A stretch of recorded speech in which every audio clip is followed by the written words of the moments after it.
You may know photosynthesis as the process where plants take in CO2 and give us oxygen. But what if I told you plants sometimes take in oxygen and release CO2? This process is called photorespiration, and in this video we will break it down in a way even a total beginner can understand. What is photorespiration? Photorespiration is a process that happens when Rubisco, the enzyme that normally helps fix carbon, makes a mistake. It grabs oxygen instead of carbon dioxide. Why does Rubisco do that?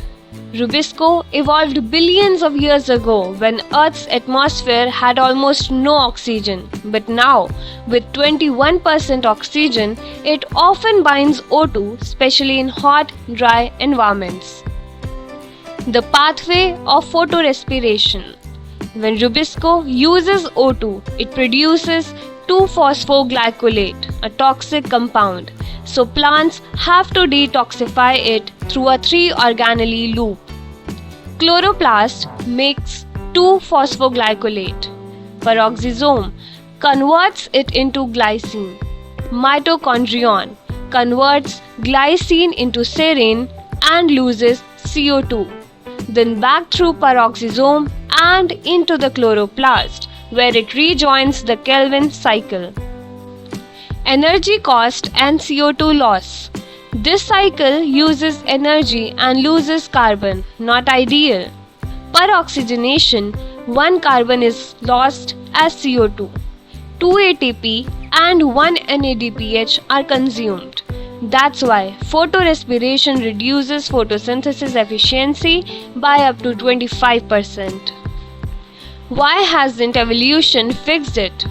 Rubisco is extremely complex and its structure hasn't changed much. So instead of evolving a better enzyme, plants evolved workarounds. C4 and CAM pathways, CO2 concentrating mechanisms, which we will explore in the next video. Does it have any benefits? Interestingly, photorespiration might help.